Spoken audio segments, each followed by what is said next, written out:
To 48 Hours in Search of a Current Affair. Hi, I'm Paula Doubleday, and today in the first installment of our series on the living habits of the DMC, we will be actually visiting the homes of several of the members.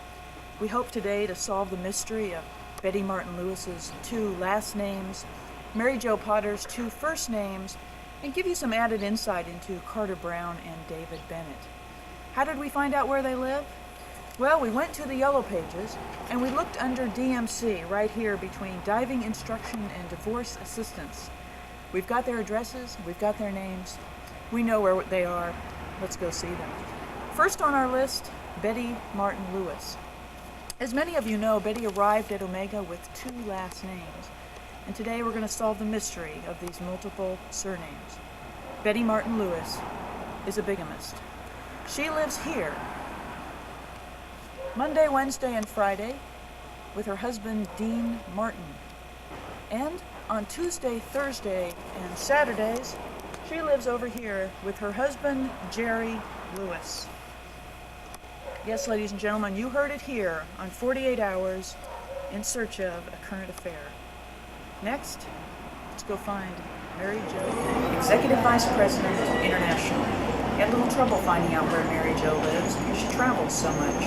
However, our investigative team has actually come up with the key to Mary Jo's home. So today, we're going to take a look inside. Mary Jo Potter resides at number 14, San Francisco International Airport.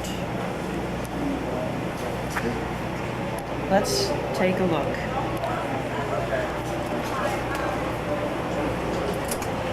Well, we can see that Mary Jo has an affinity for Tom Cruise. There's a little pin up here. Let's see what else we have inside.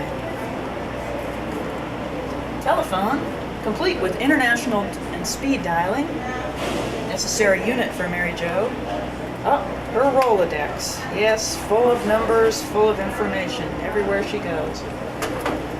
Oh, we also have some cassettes. What kind of music does Mary Jo like? 2 Live Crew, as nasty as they want to be, and New Kids on the Block. Interesting. An old Rolling Stone, and some desktop publishing minutes. I guess this is how she relaxes.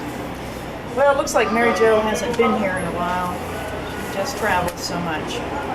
Well, next, let's go find out where David Bennett. Thought we would just stop in here. And so here we are in Morgan's backyard.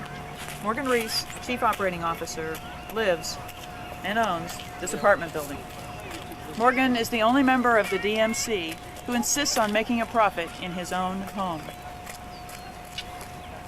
While we were here, we ran into Brian and Fran, 2 of Morgan's tenants. Brian, could you tell me a little bit about living in Morgan's building?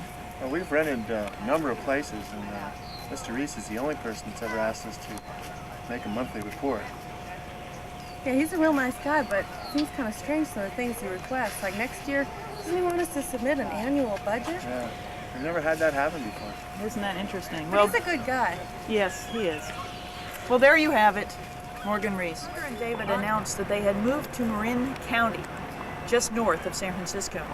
However, when our investigators went to these addresses, they found that they were bogus. They did not live here.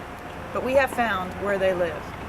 Carter Brown and David Bennett, 15 years ago, purchased the Claremont Hotel.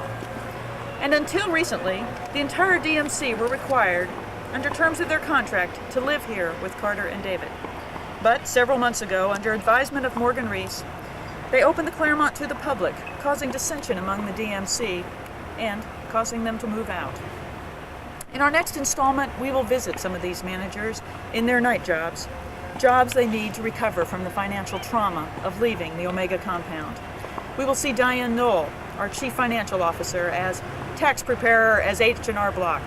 And we will visit Steve Wheeler, night manager at 7-Eleven. This is Paula Doubleday for 48 Hours in Search of a Current Affair.